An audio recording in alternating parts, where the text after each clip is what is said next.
Okay, I've got a 2016 Dodge Ram Rebel. I have to change the axle, so I have to jack up the front of the car. I'm going to show you how to turn the suspension into jacking mode, so that way you don't put any more stress on the air compressor. If I can find...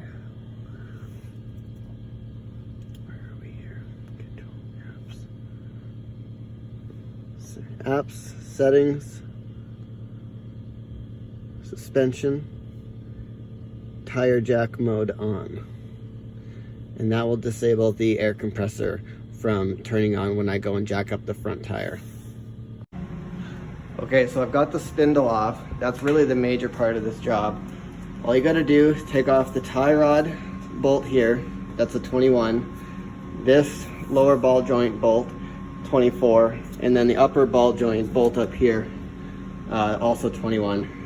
Disconnect your ABS harness, tie up your brake caliper, and then just hammer all the ball joints loose and pull the whole spindle out. Axle nut is 1 3/8 inches. And then when you go to pull out the axle, it's super handy. If you have a tool like this, this is an OEM front wheel drive axle puller.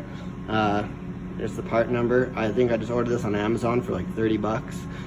This will work on any CV axle, whether it's on a front wheel drive car or a truck that has CV axles on the front axle.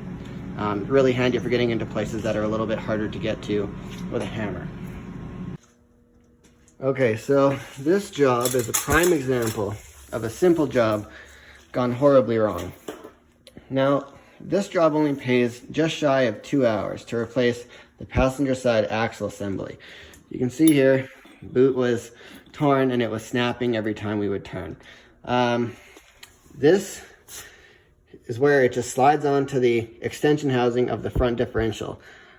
I slide hammered on this, I heated it up with a torch, I air hammered it, I hit it with a hammer. I've done basically everything I can do to get this off. But at some point you just have to look at this and say, okay, how can I do this differently? So I've removed the extension housing from the side of the front transfer case, okay? It's actually very easy to do. There's just those 4 bolts that you can see around the casing there. And then there's just the two bolts that mount up right up here. That's all there is to it. And then the electrical connector here. And it just slides out. No mess, no fluid even came out, anything like that. So at this point, what I'm gonna do, and I've done this before, is I've had to take this boot off, and then what I can do is this stub shaft only comes into here, and there's a thin metal plate that blocks this area, which encases the bearings, and then to the axle shaft. So if I take this boot off and I disassemble all the guts in here, I can punch a hole into this area from inside this housing. And what I'm gonna do there, I'm gonna put this in the press, and I'm gonna stick a pin, or I'm gonna cut a hole or drill a hole through the bottom. I'm gonna put a pin through it, and I'm just gonna push the axle out with the press. That should do it.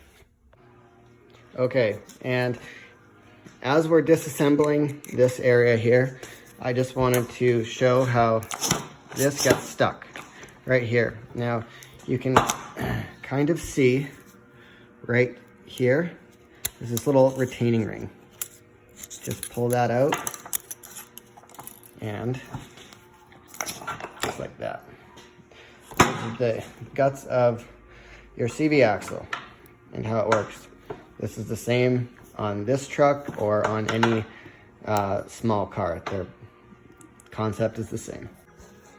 Now that I've got the insides out, you can see that silver little cap that's at the very bottom there. That's what I was talking about. That's the only thing that is separating the stub housing from this container, which holds the grease.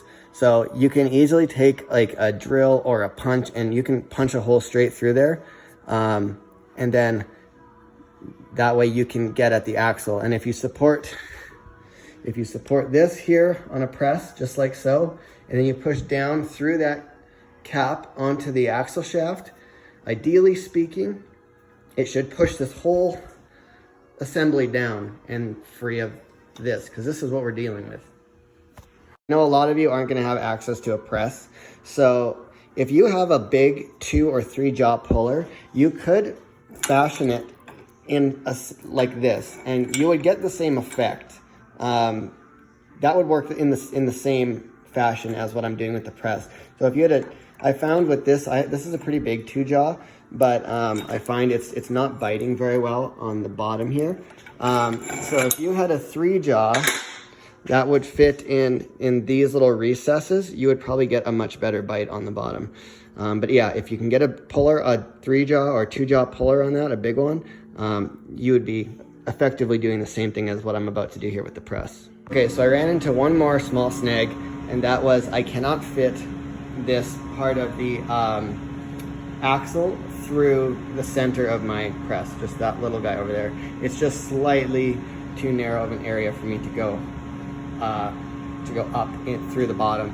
So what I'm gonna have to do is actually physically remove the whole axle out of the housing. So this is simple, just 4 bolts, 12 mil, and you take it out, and then you've got your engaging fork. I'll put that on here. So just as a little demo, when your axle engages 4-wheel drive, this sleeve slides back here, and you can see these gears here. They slide back and engage the other gear that comes out of the center of the differential, and it just slides out, grabs on, and then starts spinning all together. But that's disengaged. That would be 4-wheel drive engaged. Very simple little setup here. So here we're going to remove the sleeve, just like so. Get that over there. So you see here, this fits just in there like so.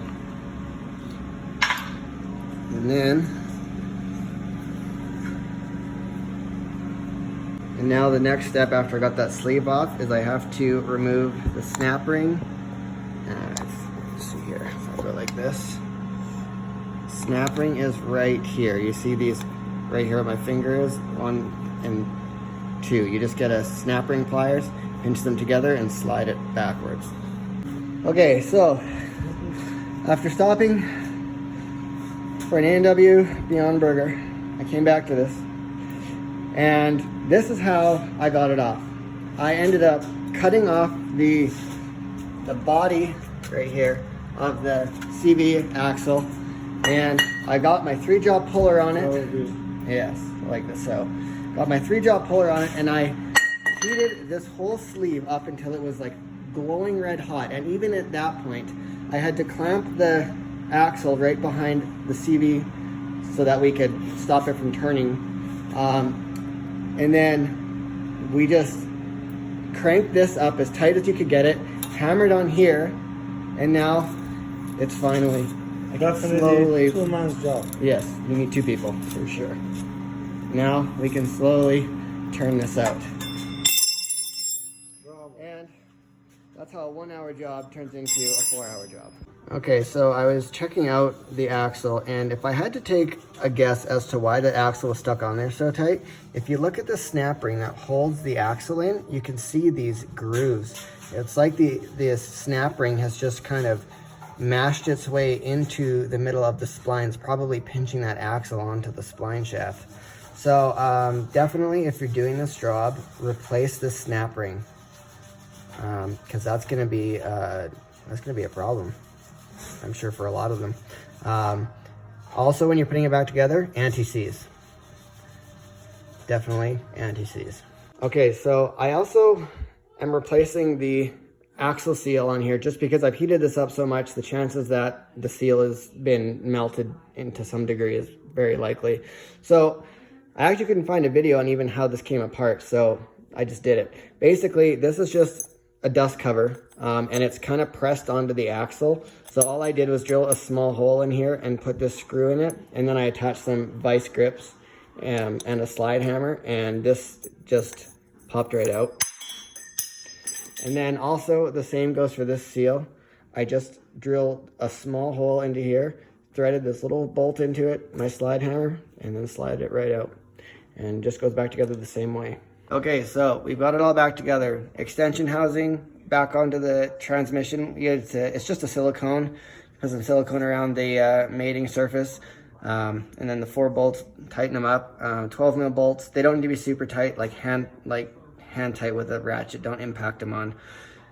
And make sure you hook up the 4-wheel drive actuator, connect it, put on the 2 mounting bolts that are on that little wire retainer plate there. The axle, make sure you clean up the threads coming from the stub axle that the axle slides onto, because they just the smallest bit of rust and it'll make it hard to get on. Anti-seize it, put the axle back on, and now you can go ahead and put the spindle back together. Okay, so the last step to this is torquing the axle nut. A lot of people will just impact the axle nut back on. That's not a good idea because it wrecks the preload set in the bearing. The axle nut torque is specific for the preload of the bearing. So this one in particular, this 2016 1500 is set for 185 foot-pounds. Now, if you have 2 people, you can get one guy to step on the brake as you torque it. If you don't have 2 people, like I normally don't, I usually just put a pry bar like this against one wheel nut and then against the back of the second one. And that way we can just give it a good... Maddie, if you want to hold this. Here, you hold the camera. There we go. Okay. Got my brother-in-law holding the phone. I'm just gonna...